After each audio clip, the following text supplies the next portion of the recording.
الحمد لله رب العالمين والصلاة والسلام على سيد المرسلين وعلى آله وأصحابه وأزواجه وذرياته وأهل بيته وأحبابه أجمعين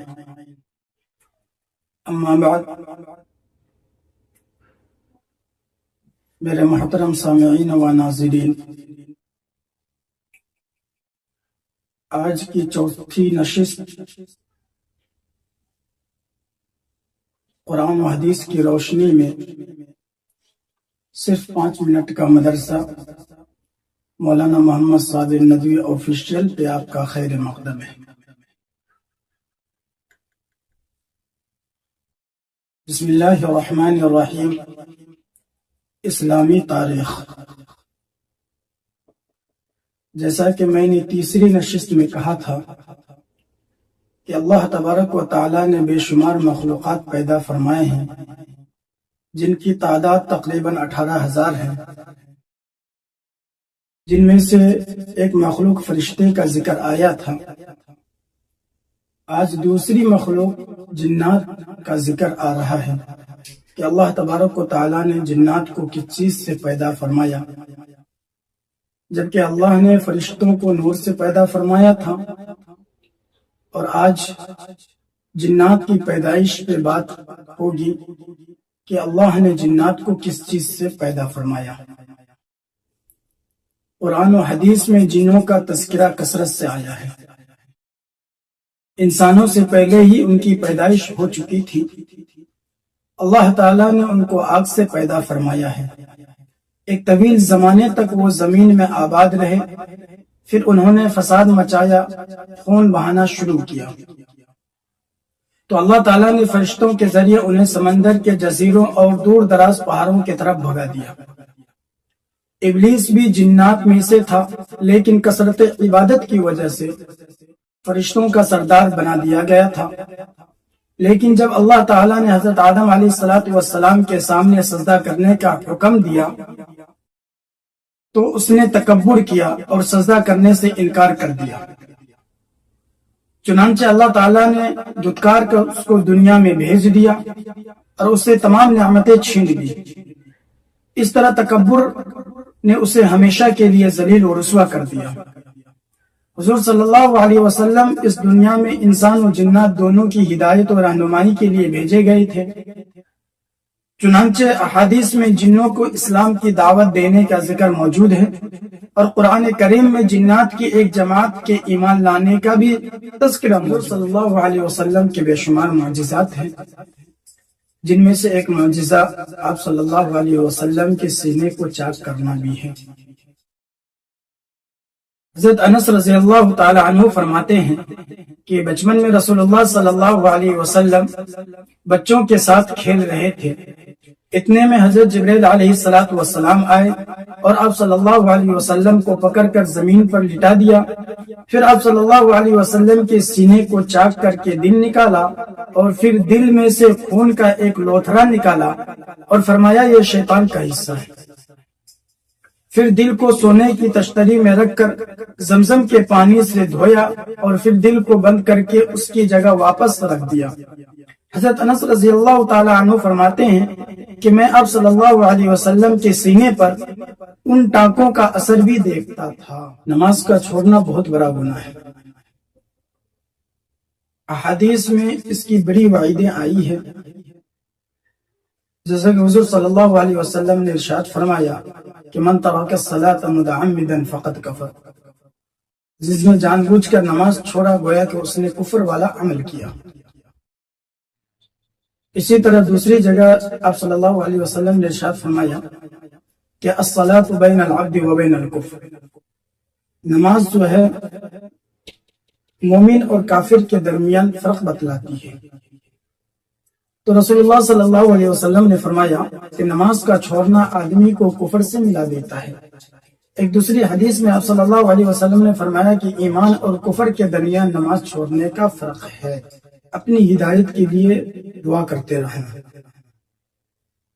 کہ اللہ تعالی ہم سب کو سیدھے راستے پر چلائے۔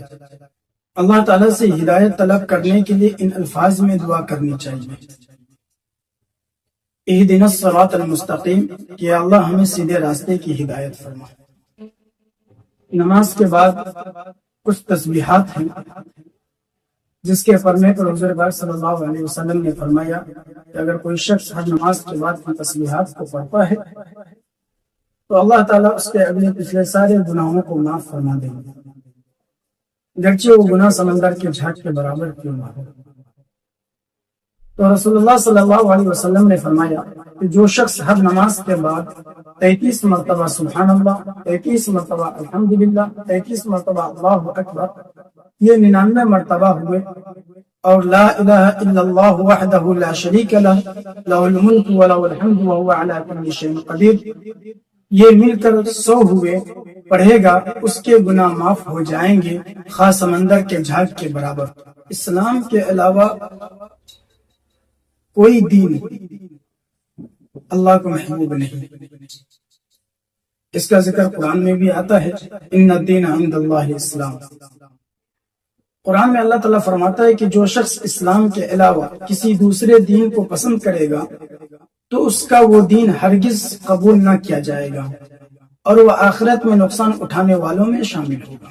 آج ہم غیروں کے مال و دولت کو دیکھ کر تعجب کرتے ہیں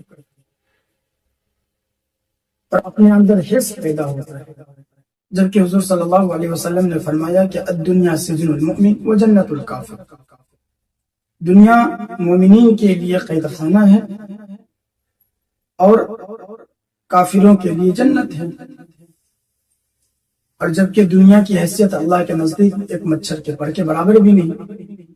اگر کسی کو یہ دنیا مل جاتی ہے، ہمیں اس پر تعجب اور حرص کرنے کی تو کوئی ضرورت ہی نہیں، کیونکہ اللہ تعالیٰ ہمیں اس دنیا کے بعد آخرت کی زندگی میں جنت جیسی نعمت جو دینے والے ہیں، اس کے تو اس کے مقابل میں کچھ نہیں۔ تو قرآن میں اللہ تعالیٰ فرماتا ہے کہ تم ان کافروں کے مال اور اولاد سے تعجب میں مت پڑنا، کیونکہ اللہ تعالیٰ دنیا ہی کی زندگی میں ان کافروں کو عذاب میں مبتلا کرنا چاہتا ہے، اور جب ان کی جان نکلے گی تو کفر کی حالت میں مریں گے، جیسا کہ ہمیں معلوم ہے کہ قبر میں ہم سے 3 سوال کیا جائے گا۔ ایک مرتبہ رسول اللہ صلی اللہ علیہ وسلم نے فرمایا کہ مومن بندہ جب قبر میں پہنچتا ہے تو اس کے پاس 2 فرشتے آتے ہیں اور اس کو بیٹھاتے ہیں، پھر اس سے پوچھتے ہیں کہ تیرا رب کون ہے؟ وہ کہتا ہے کہ میرا رب اللہ ہے۔ پھر پوچھتے ہیں کہ تیرا دین کیا ہے؟ وہ کہتا ہے کہ میرا دین اسلام ہے۔ پھر پوچھتے ہیں کہ تمہارا نبی کون ہے؟ تو وہ کہتا ہے کہ محمد صلی اللہ علیہ وسلم۔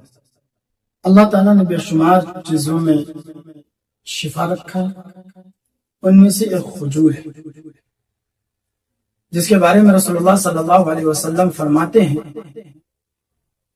چسکی کی حالت میں تم اپنی عورتوں کو تر کھجور کھلاؤ، اور اگر وہ نہ ملے تو سوکھی کھجوریں کھلاؤ۔ فائدہ: بچے کی پیدائش کے بعد کھجور کھانے سے عورت کے جسم کا فاسد خون نکل جاتا ہے اور بدن کی کمزوری ختم ہو جاتی ہے۔ اور آخر میں نبی کریم صلی اللہ علیہ وسلم کی نصیحت سنیں کہ رسول اللہ صلی اللہ علیہ وسلم نے فرمایا کہ جب تم میں سے کسی کے ہاتھ سے لقمہ گر جائے تو اسے اٹھا لیں اور صاف کر کے کھا لیں۔ شیطان کے لیے اسے نہ چھوڑے، اور کھانے کے بعد جب تک انگلیوں کو نہ چاٹ لیں ہاتھ کو رومال سے نہ پوچھیں، اس لیے کہ معلوم نہیں کس دانے میں برکت ہے۔ آج کی 4تھی نشست ختم ہوئی۔